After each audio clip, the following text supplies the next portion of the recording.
Assalamualaikum warahmatullahi wabarakatuh. Bismillahirrahmanirrahim. Alhamdulillahi rabbil alamin. Wa afdhalus salati wa atammut taslimi ala sayyidina Muhammadin wa ala alihi wa sahbihi ajma'in. Rabbi shrah li sadri wa yassir li amri wahlul 'uqdatam min lisani yafqahu qawli. Subhanaka la ilma lana illa ma 'allamtana innaka antal alimul hakim. Allahumma akhrijna min zulumatil wahmi wa akrimna binuril fahmi waftah alaina bima'rifatil ilmi wa sahhil akhlaqana bil hilm waj'alna mimman yastami'una al-qawla fayattabi'una ahsana.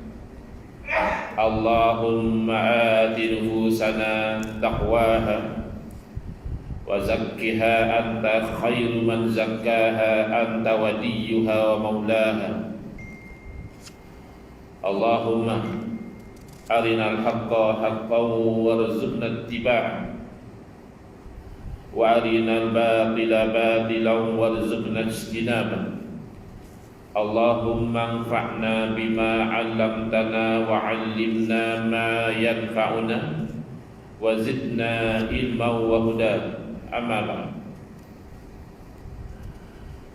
Alhamdulillah, muslimin muslimat, hadirin hadirat yang saya hormati, moga-moga kita semua dirahmati dan diberkati oleh Allah Subhanahu wa taala dan dikurniakan kefahaman yang baik di dalam urusan agama dan dikurniakan oleh Allah Subhanahu wa taala keikhlasan di dalam memahami dan mengikuti kebenaran. Alhamdulillah, pagi ini kita sampai ke muka surat 239. Masih lagi topik-topik isu-isu yang berkaitan dengan amalan di kuburan, iaitu subtopik yang kedua, menjirus air di kubur. Kitab Kekeliruan Umat. Inilah jawapannya susunan Al-Fadhil Ustaz Muhadhir bin Haji Jul hafizahullah ta'ala wa nafa'ana bihi wa bi ulumihi fid dharaini amin. Cuma sebelum saya pergi kepada membincangkan isu menjirus air di kuburan, izinkan saya itu menyambung sedikit tentang fitnah yang berlega-lega di media sosial sehari dua ini, yang memberi gambaran kononnya kita ahli sunnati wal jamaah ini membolehkan atau bahkan ada yang menuduh kita itu menganjurkan istighatsah, yakni meminta tolong kepada pokok. Jadi kan satu gambaran yang sangat negatif. Minta tolong dengan orang soleh, wali Allah tu boleh tahan lagi. Ya. Ini apa dah sesat ke mana? Suruh minta tolong dengan pokok lah. Jadi ini adalah tekniknya memutarbelitkan apa yang dinyatakan oleh seseorang untuk memberikan gambaran yang tidak betul. Jadi kita boleh bawa beberapa contoh ya, untuk menerangkan supaya orang yang masih ingin faham akhirnya dia nampak kebenaran dalam isu fitnah ini. Tapi orang yang sudah ada dalam fikiran itu virus pemikiran yang menyebabkan dia sudah tertutup ya, mata hati dia itu kita tidak kaget orang macam itu. Serah pada Allah. Sebab dalam hadis Nabi sallallahu alaihi wasallam ada memberi isyarat bahawa orang yang sudah terjerumus dalam pemikiran sebegini, pemikiran gagal faham, mereka baca Quran, bukan tak baca Quran, tapi mereka tak faham. Orang ini yang rukuna minad-din muru qas-sahmi minar ramiyah atau kama qala sallallahu alaihi wasallam. Mereka ini meluncur keluar dari agama, yakni daripada agama yang sebenar, sebagaimana keluarnya anak panah dari busur dia. Lepas tu mereka tidak akan kembali lagi. Sehinggalah anak panah tu boleh kembali ke tempat asalnya. So kalau kita lihat dalam peperangan misalnya, anak panah bila dah dipanah, jarang-jarang yang patah balik. Itu yang berlaku kepada golongan yang terpengaruh dengan fikiran Wahabi. Ada yang patah balik pada Ahlussunnah wal Jamaah. Bahkan di kalangan orang yang saya kenal pun ada, dengan berbagai sebab. Tetapi kebanyakannya bila sudah terkena, susah. Tuan-tuan pun mungkin ada kawan-kawan atau saudara atau adik-beradik yang macam-macam lah dalam grup keluarga, dalam grup apa, dia forward macam-macam. Susah kita dah kahwin sekali. Jadi orang-orang ini bukan target penerangan kita. Target kita orang-orang yang ikhlas ingin faham. Jadi contoh yang pertama yang saya boleh berikan, direct kepada isu istighosah ini. Semalam saya telah sebut, ada persamaan dan ada perbezaan di dalam isu istighosah ini antara ahli sunnah wal jamaah dan golongan Wahabi. Persamaan adalah bila melibatkan istighosah billah, minta tolong dengan Allah, itu tidak ada khilaf. Kedua-dua ahli sunnah wal jamaah dan juga golongan Wahabi menyokong bahawa ini adalah satu perkara yang masyru', yakni yang dibenarkan, bahkan dituntut di dalam agama kita. Idza sta'anta fasta'in billah, kata Nabi SAW, apabila kamu memohon pertolongan, maka mohonlah pertolongan itu dengan Allah. Jadi ini tak ada keraguan. Tak adalah orang Islam kata tak boleh minta tolong dengan Allah. Itu kalau begitu, kalau minta tolong dengan Allah, boleh ke minta tolong dengan makhluk? Ini persoalan nombor 2. Masih lagi kita ahli sunnah wal jamaah dengan golongan Wahabi ini sepakat minta tolong dengan makhluk, ada yang dibolehkan, tak ada masalah, silakan. Tapi ada yang haram, bahkan syirik bila kita minta tolong dengan makhluk. Ini masih sepakat. Mana minta tolong dengan Allah tu 100% minta dengan Allah tu dibenarkan. Tapi kalau dengan makhluk dia ada perincian. Macam ni boleh, tak ada masalah. Kalau macam ni tak boleh. Bila pergi kepada mana yang boleh dan mana yang tak boleh, itulah berlaku perbezaan. Saya sebut juga semalam, di sisi ahli sunnah wal jamaah, kita minta tolong dengan makhluk yang masih hidup, ada orang-orang soleh atau sesiapa pun yang masih hidup, atau kepada orang yang telah meninggal dunia. Kedua-duanya itu adalah haram dan syirik. Sekiranya dilakukan minta tolong itu dengan iktikad keyakinan bahawa memang makhluk itulah yang beri pertolongan, bukan Allah. Ketika itu tidak ada beza. Kalau hidup pun syirik. Contoh, satu orang minta tolong kepada doktor, kata dia, doktor, saya ni dah 5 tahun sakit, macam-macam ikhtiar dah saya buat, tak sembuh-sembuh. Saya dapat berita katanya doktor pakar dalam bidang penyakit yang saya hadapi, tolonglah doktor sembuhkan penyakit saya. Dia minta tolong pada doktor untuk sembuhkan penyakit. Syirik atau tidak? Jawabnya bergantung pada asas tadi. Kalau dengan iktikad bahawa doktor sebenarnya tidak boleh menyembuhkan, yang menyembuhkan hakikatnya adalah Allah, habis minta tolong dengan doktor, itu usaha ikhtiar, sebab musabab, itu tidak syirik. Tetapi kalau dengan keyakinan bahawa doktor yang menyembuhkan, bukan Allah, mana nak tahu? Itu dalam hati. Dalam hati mana kita tahu? Bila kita tak tahu, maka yang zahir pada orang Islam bahawa dia beriktikad Allah yang beri, kecuali dia luahkan. Misalnya lepas dia berubat dengan doktor seminggu, sembuh, penyakit 5 tahun sembuh, maka ada orang ucapkan tahniah kepada dia, tahniah dah tuan, dah sihat dah tuan sekarang ni, Allah dah sembuhkan penyakit tuan. Lalu dia jawab, mana ada Allah sembuhkan penyakit saya? Tahu tak, saya 5 tahun sakit, tiap-tiap malam, pagi petang saya angkat tangan berdoa kepada Allah, minta Allah sembuhkan. 5 tahun tak ada sembuh. Seminggu je saya berubat dengan doktor, sembuh. Doktor yang sembuhkan saya, bukan Allah. Jelas itu syirik, kerana dia dah luahkan. Selagi dia tak luahkan, kita tak tahu. Kita husnuzan, bersangka baik dengan umat Nabi Muhammad SAW. Dia ni orang beriman. Dia tahu kalau segala-galanya itu sebenarnya adalah perbuatan Allah. Begitu. Di sisi Wahabi berbeza. Di sisi Wahabi dia tidak tengok pada iktikad tadi tu. Dia tengok pada orang yang kita minta tolong tu masih hidup kah atau telah mati. Kalau orang yang kita minta tolong itu masih hidup, orang soleh kah, wali Allah kah, doktor kah, polis kah, bomber kah yang kita minta tolong itu, maka itu boleh tak syirik. Kerana orang itu masih hidup.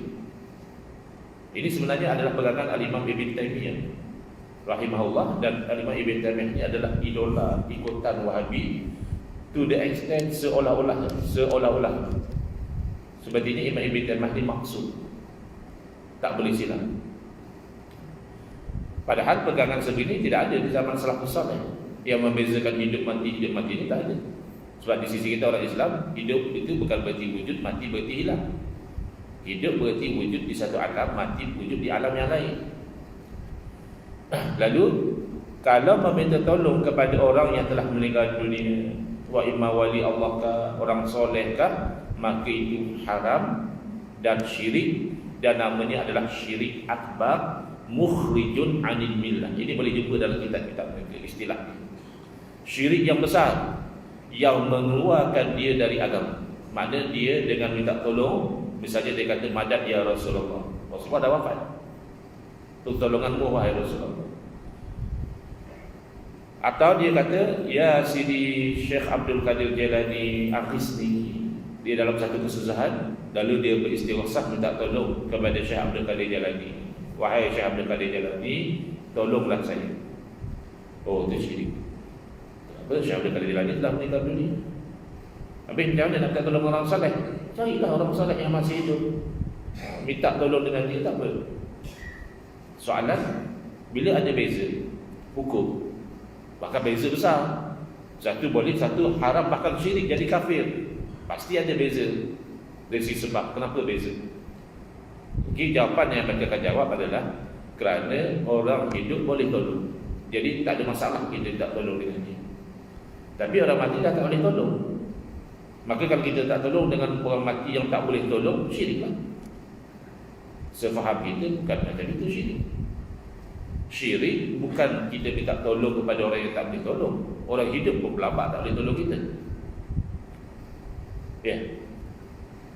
Contohlah ya. Contoh sebenar ya. Mantan Perdana Menteri kita sekarang ni dihukum penjara sampai ke peringkat mahkamah yang dah tertinggi. Duduk dalam penjara ni siapa pun tak suka. Jangan kata 12 tahun, 12 hari pun rimas. Siapa boleh tolong beliau daripada keluar daripada penjara? Kita boleh tolong. Paling-paling lembaga pengampunan yang di Pertuan Agong, bila dibawa petition tu, imam tengok, ada kemungkinan diampunkan. Bukan kata tak bersalah tapi diberi pardon. Atau tengok tak diberi pardon. Mereka ada pada posisi dari sisi sebab musabab boleh tolong. Sisi hakikat Allah lah semua. Nak keluar pada penjara ni banyak cara. Meninggal pun tak ada masuk penjara dah. Itu pada kali cara Allah lalu. Kalau tak nak duduk dalam penjara. Ya. Adakah kalau begitu beliau minta tolong dengan satu orang yang rupanya tak boleh tolong, syirik? Kan tidak. Berlambak orang hidup tak boleh tolong kita dalam sesuatu perkara, tidak berarti kalau kita minta tolong maka kita jadi syirik. Kerana syirik ini adalah menuhankan selain daripada Allah. Kalau dia kata minta tolong dengan orang mati syirik, berarti minta tolong itu adalah menuhankan. Kan? Minta tolong dengan orang mati syirik. Oh, jadi minta tolong dengan orang mati itu menuhankan orang mati lah. Jadi kalau begitu minta tolong dengan orang hidup adalah menuhankan orang hidup. Kan premisnya sama. Adakah tak syirik menuhankan orang hidup? Patutnya syirik lah. Jadi kenapa boleh beza pula? Minta tolong orang hidup boleh, minta tolong orang mati syirik. Kalau dia kata begitu juga, kita boleh jawab atau tanya balik. Yang kamu katakan orang hidup itu kita boleh minta tolong kerana dia boleh tolong. Boleh tolongnya dia itu adakah hakikatan am sababan? Dia tolong tu secara hakikat memang dia yang tolong, atau dia ni hanya sebab yang tolong adalah Allah. Kalau dia jawab hakikat, maka itu adalah syirik. Itu namanya akidah qadariyah. Mana nasi hakikatnya mengenyangkan, bukan Allah. Obat hakikatnya menyembuhkan, bukan Allah. Makhluk hakikatnya menolong, bukan Allah. Syirik. Kalau dijawab tak, pastilah yang hakikat tolong itu adalah Allah. Makhluk ni hanya sebab musabab saja, dia seikhtiar saja. Maka jawapan kita adalah demikian. Orang mati boleh sahaja Allah jadikan sebab kepada pertolongan. Dia dah mati nak tolong macam mana, Ustaz? Ini bakaran sebenarnya yang saya jumpa dalam Facebook. Kalau boleh minta tolong orang mati, why nak kita pergi ke kubur, kita ada goreng Maggi sepinggan? Macam tu dia punya bangkang. Jadi bila kena virus ni jadi tak cerdik. Bila kita kata minta tolong boleh, tidak semestinya apa yang diminta tolong itu sama. Minta tolong kepada Perdana Menteri sama ke minta tolong dengan tukang kebun? Kan tak sama. Perdana Menteri ada benda-benda yang dia boleh buat. Bahkan kalau kita ada connection yang bagus, kita boleh minta tolong kepada Perdana Menteri percepatkan PRU. Tukang kebun boleh, bang, cepatkan PRU ni, kan? Kita boleh minta tolong dengan tukang kebun, tapi ada bidang-bidang dia. Maka bila kita kata boleh minta tolong dengan orang telah meninggal dunia tidak syirik, bukan berarti kita minta tolong dia goreng Maggi sepinggan. Biasanya yang kita minta tolong dengan orang yang telah meninggal dunia, orang soleh. Sekurang-kurangnya pada penilaian kita soleh di sisi Allah, wallahu alam. Tapi kalau dengan Nabi, dengan wali-wali yang telah ijma' kesolehannya, itu pasti. Tapi kalau setakat orang soleh yang hidup di zaman kita, ya di sisi kita dia soleh, zahir. Kita berhukum dengan zahir. Kod di sisi Allah dia tidak soleh, itu tidak menjadi masalah. Kita tersilap pada fakta. Dari sisi hukum boleh. Jadi manfaatnya, jadinya sebab orang mati itu pertolongan adalah dengan doa mereka di alam arwah. Sabit dalam hadis-hadis bahawa orang yang mati itu mendoakan orang yang hidup. Dipamerkan amalan saudara-saudara dia masih hidup, yang mana amalan itu baik, mereka puji Allah Taala. Alhamdulillah. Mana amalan yang ditunjukkan kepada mereka itu buruk, mereka berdoa, ya Allah, janganlah kau matikan saudara kami ini, sehinggalah kau beri hidayah kepada mereka sebagaimana kau dahulu beri hidayah kepada kami. Cuma Al-Imam Ibn Taymiyah, beliau berpendirian, beliau tidak tolak, Al-Imam Ibn Taymiyah tidak tolak bahawa orang-orang telah meninggal dunia itu boleh mendoakan. Cuma dia kata tak boleh kita minta doa. Sebab kalau minta doa itu baru pada syirik. Ini hanya pandangan Al-Imam Ibn Taymiyah yang tidak ada dipegang oleh salafus salih.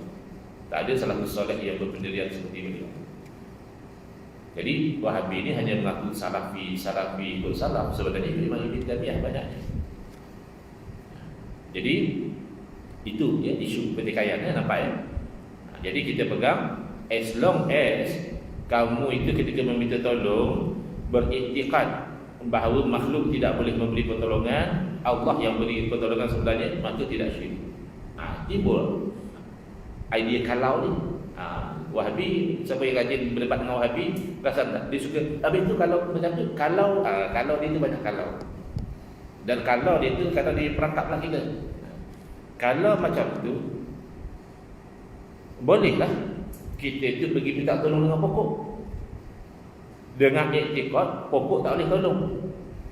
Ya, yang menolong adalah Allah. Tengok dia kalau dia. Jadi kita kata bukan macam tu, istighosah disyariatkan. Habis pokok kan bagus, dia tak ada buat dosa, bahkan tasbih lagi kata. Kan kita pegang ya, yang dalam kejadian Nabi bacakan Bapak Tama tu, apakah rahsia di sebalik Nabi kata moga-moga diringankan adalah tasbih ni pokok itu. Kerana Nabi SAW bersabda, selagi mana tak kering, mana pokok yang masih hidup ni dia ada tasbih, dia dan tasbih itu memberi manfaat. Dia kata tasbih lagi.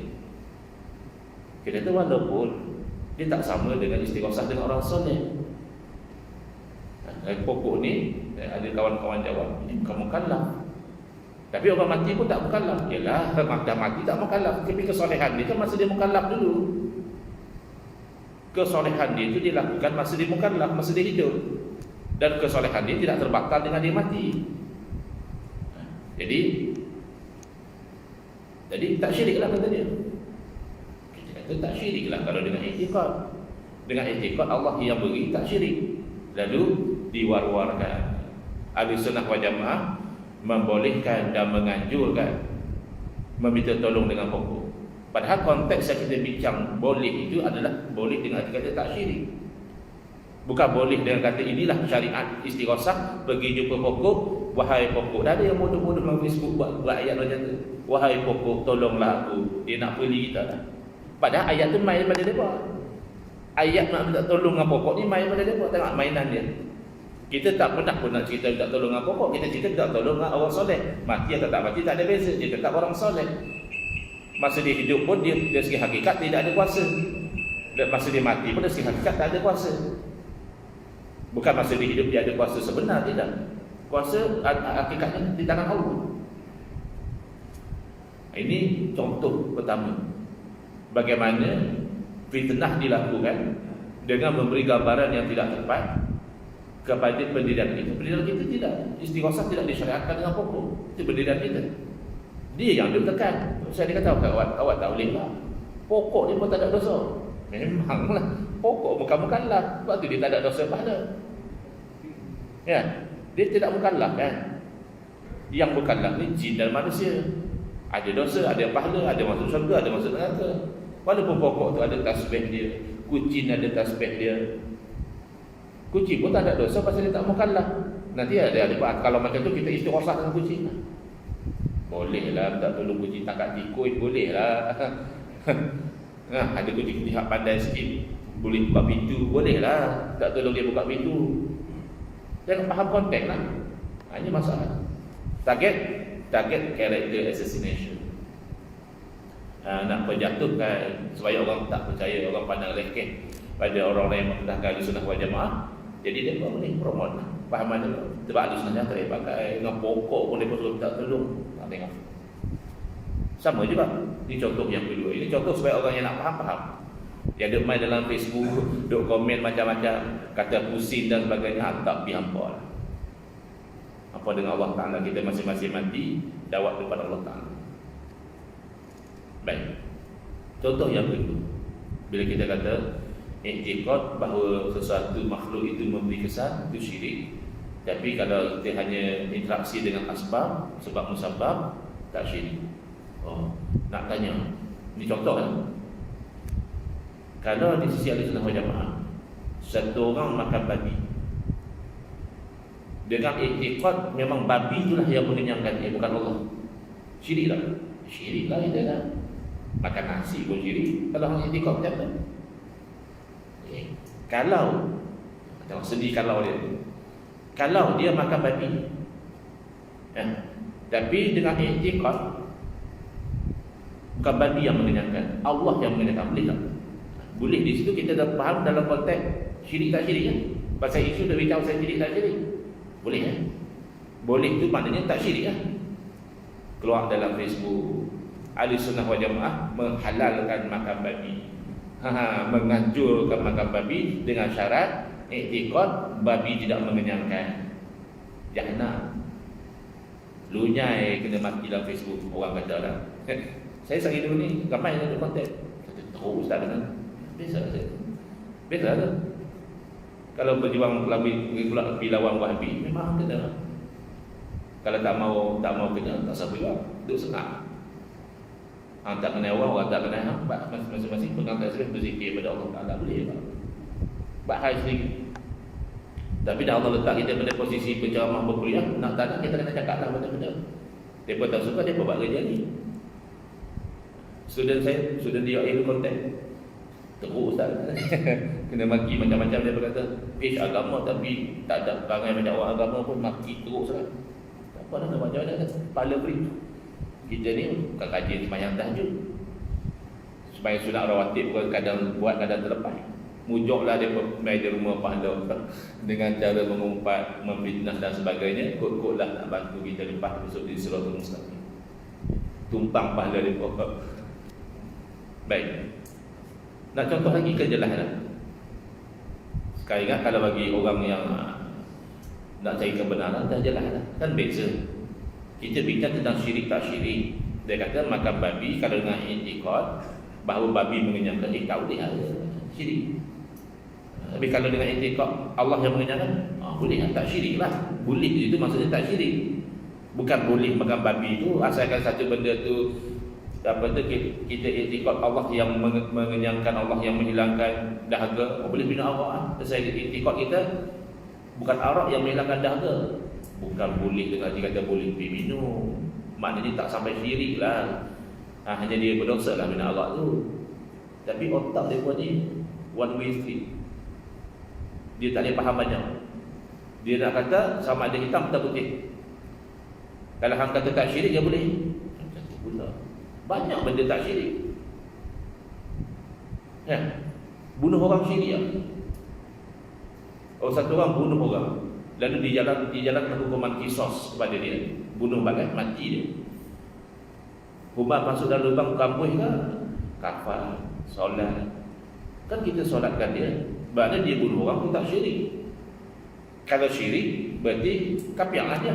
Tak payahlah layan jenazah dia macam layan jenazah orang Islam, pasal dia dah syirik. Boleh lah bunuh orang pasal tak syirik. La ilaha illallah. Hang ngaji sampai PhD awak jadi bodoh lagu tu. Kita habaq tak syirik, bukan kata boleh buat. Tapi tak apalah, yang mana tak faham, kita doakanlah moga-moga satu masa Allah berikan keikhlasan pada dia, nak beramal dengan agama betul, nak jauhi fitnah, satu masa dia faham insya-Allah. Sebab apa? Man yuridillahu bihi khairan, dia gantung kat mana? Siapa yang Allah Ta'ala nak dengan dia itu satu kebaikan, kat mana bergantung dengan dia? Ifaqihu fiddin. Dan saya Allah bagi dia faham dalam urusan agama. Dan diriwayatkan daripada salafus soleh bahawa ilmu itu bukanlah banyaknya maklumat kita kumpul. Kita tahu tu, tahu ni, kitab ni kita tahu, ulama ni kita tahu, khilaf ni kita tahu, ini tadi dan sebagainya, bukan. Tapi yang dikatakan ilmu sebenarnya adalah cahaya yang dicampakkan dalam hati. Kalau maklumat orang jadi sebanyak maklumat, beriman pun tak. Jangan kata nak dapat kebaikan, beriman pun tak. Maklumat kau sakit kita kata dengan tadi yang kaji bab Quran, yang kaji bab hadis, yang kaji bab sirah. Banyak maklumat dalam otak dia. Tapi sebahagian orang hadis, bila Allah campak cahaya dalam hati dia masuk Islam. Baru dapat kebaikan.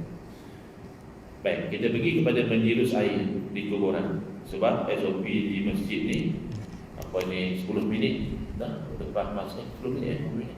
Lepas masuk syuruk kita akan berhenti. Syuruk 7.3 minit. Maknanya 7.16 13 minit kan lepas masuk syuruk. Okey, jadi kita ada masa lagi. Ada nak tanya apa-apa tak berkaitan dengan isu tadi?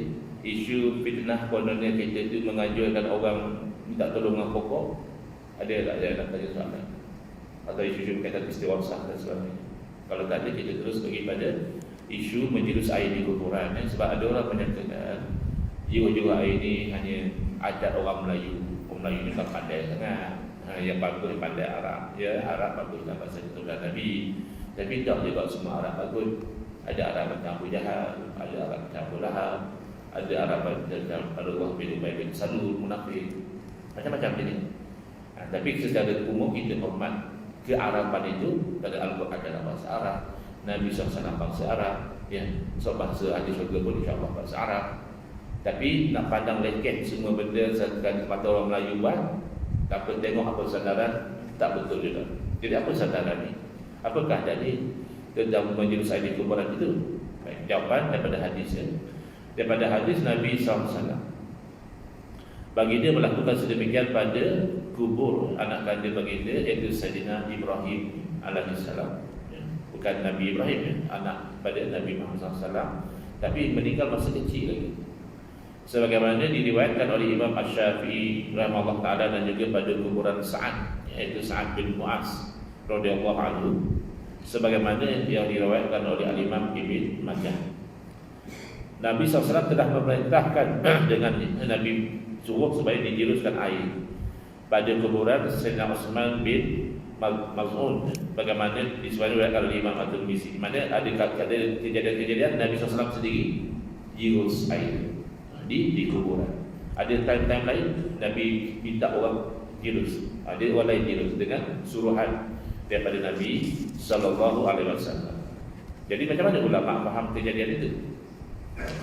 Syekh Abu Bakar Syaqaq Ad-Dimyati rahimahullah taala, ulama dalam mazhab Syafi'i, menyebutkan dalam I'anatul Talibin, dan disunatkan menyiramnya, yakni menjirus kubur dengan air. Hikmahnya apa? Agar debu-debu tanah tidak ditiup angin. Itu hikmahnya. Kan bila jirus air jadi tanah tu padat lah. Kalau kering tu kadang angin tiup debu-debu itu. Dan kerana apa cerita debu ni? Sebab bila kubur tu digali, kan yang tanah yang di bawah tu naik ke atas. Kalau dalam keadaan dia tak digali, mungkin dia tak ada debu-debu tu. Bila dah digali, kabus balik, kadang-kadang di atas ada debu. Bila kita jirus, debu tu tidak tertebarkan. Itu hikmah tu. Tapi kenapa kita nak tiru tu? Dan kerana bahawasanya Nabi sallallahu alaihi wasallam melakukan sedemikian pada kuburan anak kandung baginda Sayyidina Ibrahim alaihi salam, sebagaimana yang diriwayatkan Imam Syafi'i, dan juga pada kubur Sa'ad, iaitu Sa'ad bin Mu'adz radhiyallahu anhu, sebagaimana diriwayatkan oleh Imam Ibn Majah. Dan kerana Nabi SAW telah memerintahkan dengannya, Nabi suruh. Jadi kita kena faham, secara umum kita ikut sunnah Nabi secara umum. Tapi ada juga benda yang Nabi buat haram kita buat. Bukan asal kata ikut sunnah Nabi, semua benda Nabi buat kita boleh buat. Ada benda Nabi SAW buat tapi disebab pada kita umat Nabi haram. Itu namanya khususiyah Nabi. Benda itu privilege khas untuk Nabi SAW. Contoh yang paling mudah iaitu berkahwin lebih daripada 4 wanita dalam satu masa. Ada orang kahwin sampai 16, tapi kahwin cerai. Itu lain. Ni dia kumpulkan dalam satu masa 16 isteri misalnya. Itu haram. Nabi pun pernah kahwin lebih pada 4. Itu khususiyah namanya. Jadi nak katakan satu perkara itu khususiyah, dia perlu pada dalil. Macam semalam kita terangkan, kenapa sunat kita tabur bunga, letak pelepah dan sebagainya, atau ranting-ranting yang mesti basah, yang belum mati. Sebab dalil Nabi SAW buat. Jadi ada orang mendakwa, itu khususiyah Nabi, itu hanya untuk Nabi, kita tak boleh buat. Jadi kita tanya mana dalil. Sebab secara umum, qul in kuntum tuhibbunallaha fattabi'uni yuhibbukumullah.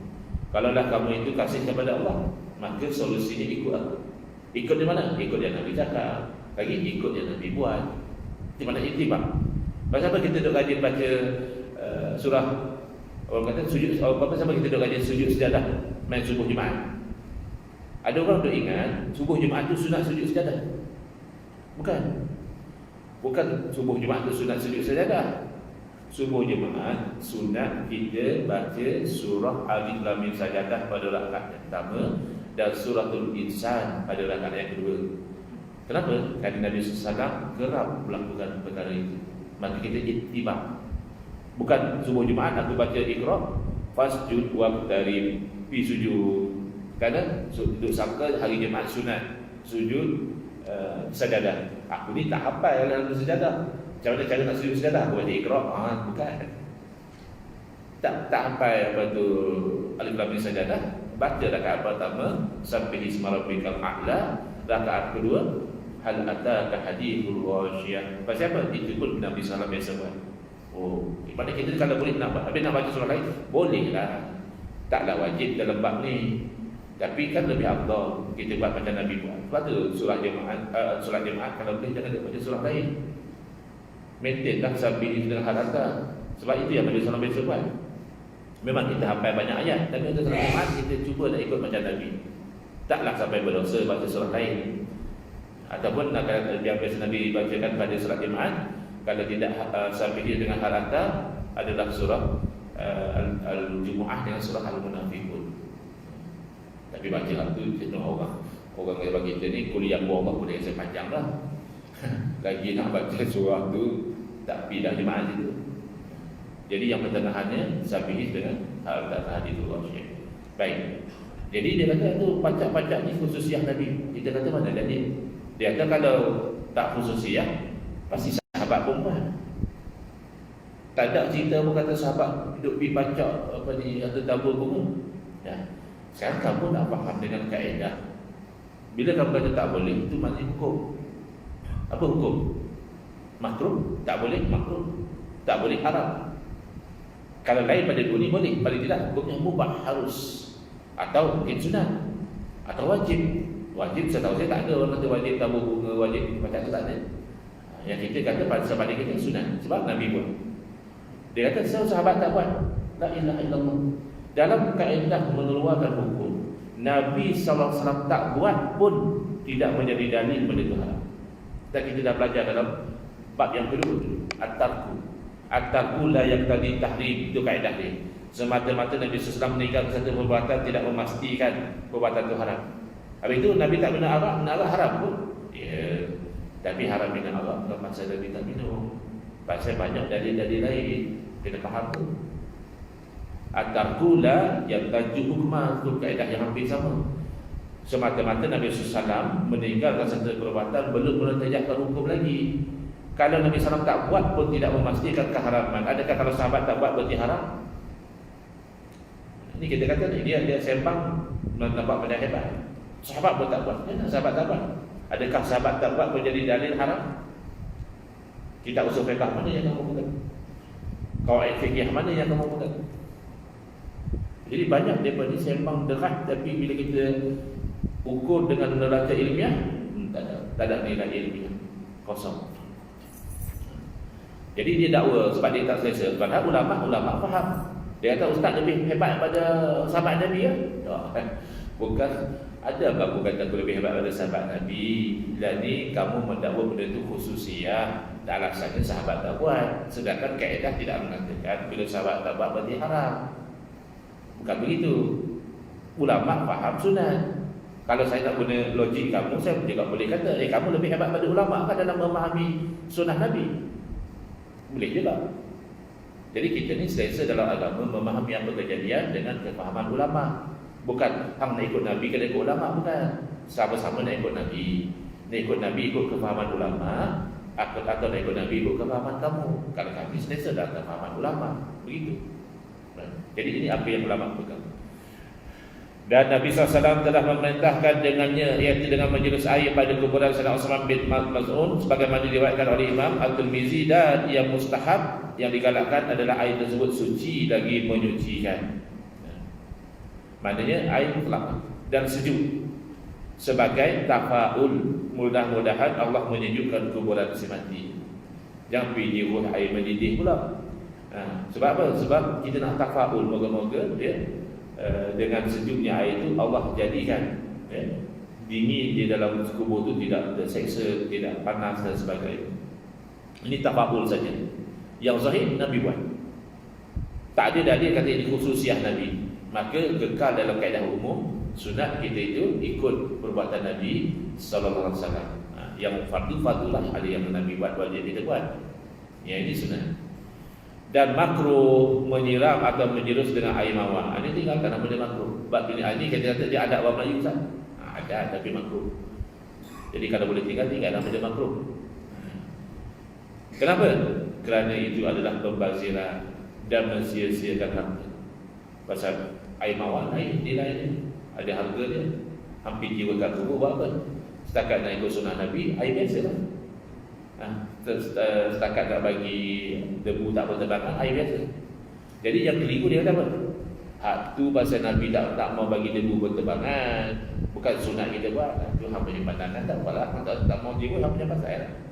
Tak ada paksa orang terima pandangan hang seorang. Hang kata belapang dada. Rupanya belapang dada tu untuk kita tu terima pandangan dia. Adapun dia nak terima pandangan kita yang berbeza dengan dia tak ada belapang, konsep belapang dada tu. Kita dianggap ahlul bid'ah, kita dianggap musyrikun, kuburiyun, penyembah kubur. Ya, ada tuan-tuan yang pakai kopiah ada logo capai. Dia kata kita letak capai atas kepala. Logo dengan benda sebenar pun dia tak tahu. Habis yang ada logo masjid pun mati atas kepala. Dia tu di geng-geng bos di atas kepala. Bos di atas kepala kita pun tak bagi ke tempat dia zalim. Tapi yang dia bos atas kepala ni itu adalah kopiah. Memang tempat dia lah. Cuma kopiah dia ada logo capai. Itu je. Tapi yang sempit dada ni dia pergi duduk kita letak campal atas kepala. Na'udzubillah. Hak tu pun dia buta lah. Macam mana nak faham benda-benda yang lebih complicated? Benda sesimpel campal dan logo campal pun dia dah blur. Banyak saya tahu. Inilah geng-geng buku campal atas kepala. Saya cari mana di masjid tak ada nampak yang buku campal atas kepala. Dia kata-kata saya pakai kepiah atau tak pakai kepiah. Dan mereka tak tahu apa sebab lebih suka tak pakai kepiah. Taklah haram. Tapi kebanyakan masa Nabi SAW pakai. Sama ada kepiah dengan serban, atau serban saja, atau kepiah saja. Kebanyakan masa itulah pakaian Nabi SAW. Oh itu cibliyah saja, itu ada orang Arab je pula dah. Time hang tak membuat, hang kata itu hanya ada orang Arab. Time hang nak paksa kami, hang kata ni sunnah kita tak boleh tinggal. Tak apa. Baik. Jadi di sisi kita sunat sebab Nabi buat dan Nabi suruh. Dalam kitab Nihayatul Zain menyebutkan wa yuddabu rasul qabri bima'in baridin tafa'ulan biburudatil mabja'i wala ba'sa biqalilin min ma'il wardi li'anna al-malaikata tuhibbu raihatat tayyib. Jadi dalam isu apa tu air mawar tadi, dia bukan ada satu larangan khusus. Maknanya jangan kamu itu menjirus air mawar di kuburan. Larangan itu berdasarkan illah. Kan ulama kan pada ijtihad dari secara keseluruhan, ada larangan membazir. Innal mubazirina kanu ikhwana syayatin. Membazir ini macam saudara syaitan. Jadi hampir jiwa air mawar itu kan membazir, makruh lah. Ya. Tapi ada juga pandangan yang dilihat daripada sudut kuantiti dan daripada lihat pada sudut lain. Benda macam ada faedah. Apa dia? Dan disunatkan menjiruskan kubur itu dengan air yang dingin, tafa'ul, iaitu dengan harapan moga-moga sejuk juga, dingin juga, nyaman juga orang yang dalam kubur itu. Namanya tafa'ul. Dan tak adalah sampai jadi satu kesalahan dengan sikit air mawar. Kenapa Pak? Yang tadi kata makruh. Li'annal malaikata tuhibbu raihatat tayyib. Kerana para malaikat itu suka akan bau-bauan yang wangi. Kan air mawar ni wangi. Cakap sikit tu okey lah. Jangan sampai ke tahap membazir. Itu pandangan ulama. Tak boleh terima, apa punya pasal lah. Tapi jangan duk kacau orang lah. Ini bid'ah, ini orang Melayu aja buat, ni tak ada dalil. Kata tak ada dalil, tak apa lah. Bagi kami ni ada dalil dan ulama faham begitu. Asal ulama je apa ikut lah, daripada aku ikut jualan. Baik aku ikut ulama. Baik, boleh lagi tak? Sikit lagi. Supaya nanti lepas kita kuliah yang mana nak salat duha, terus salat duha, ni sikit saja dah ada kita terangkan, iaitu mencacak bunga di atas kubur. Yang hari itu menabur bunga. Soalan, bolehkah mencacak bunga atau pohon agar ia tumbuh di atas kuburan? Jawapan, para ulama membolehkan sebagai qiyas. Yang Nabi SAW pacak itu adalah pelepah tamar, bukan bunga, bukan pokok. Habis apa kata boleh? Qiyas. Qiyas itu kan sungguh ukur. Kepada perbuatan Rasulullah SAW memacak dua pelepah kurma di atas dua kuburan dalam hadis yang lalu, yang mana ketegak nak kata itu khususiah Nabi, dia tak boleh qiyas lah. Benda khususiah kan mana boleh qiyas kan? Kita qiyas lah, Nabi pun kahwin lebih pada 4, tak boleh lah benda khususiah. Di sisi kita bukan khususiah. Apa nak pegang, apa punya pegangan, kami pun tak mahu kacau, ya. Tapi apa nak kacau kami tak bagus. Dalil yang kita sudah baca yang lalu, maksudnya pelepah itu dapat dipacakkan di mana sahaja. Tapi ada juga riwayat yang menunjukkan bahawa diletakkan di bahagian kepala. Jadi kalau kita nak letakkan di kepala tu ada dua jalur. Kalau kita nak letak di mana-mana, ada satu jalur yang tidak mentakyinkan, tidak spesifik Nabi letak bagaimana. So mana-mana bagian tubuh pun boleh kita letakkan pokok, pelepah yang masih hidup, bunga dan sebagainya. Kalau pelepah tamar itu direct. Pelepah tamar yang masih basah tu kita letak. Minum susah nanti pelepah tamar di tempat kita ni. Katalah ada, itu direct. Direct ikut Nabi lah. Habis pacak bunga, Nabi tak buat pun. Itu namanya qiyas. Kata sama-sama benda hidup yang ada tasbih, yang insya-Allah memberi tasbih itu memberi manfaat kepada orang mati, bukan disembah istirosah bunga, bukan. Faham tak? Faedah bunga tadi dia bertasbih. Bolehlah kita tak tolong dengan bunga pula. Jadi jangan tak banyak berkalau sangat dalam agama ni. Kerana kalau yang banyak ni kadang membawa kepada penyelewengan. Wa'iyadzubillah. InsyaAllah dalam kuliah yang akan datang kita akan mulai di muka surat 242, hukum meletakkan batu nisan di kuburan. Yang ini setahu saya tak ada khilaf, tak ada keliru. Tapi mungkin Ustaz Mahdi maksudkan alang-alang cerita pasal amalan di kubur kot lah. Mai pula satu orang so, bid'ah letak batu nisan dan sebagainya, ya, jadi diterangkan. InsyaAllah. Ada sebarang soalan tak rasa mampu jawab? Bismillahirrahmanirrahim. Alhamdulillahirrahmanirrahim. Wassalatu wassalamu ala asyrafil anbiya'i wal mursalin wa ala alihi wa sahbihi ajma'in. Allahumma shrah sudurana wa ahsin akhlaqana wa azim ujurana wa nawwir qulubana bi nuri hidayatika kama nataqqa bi nuri syamsika abadan abada bi rahmatika ya arhamar rahimin. Walhamdulillahirabbil alamin. Amin ya rabbal alamin. Wal afu minkum.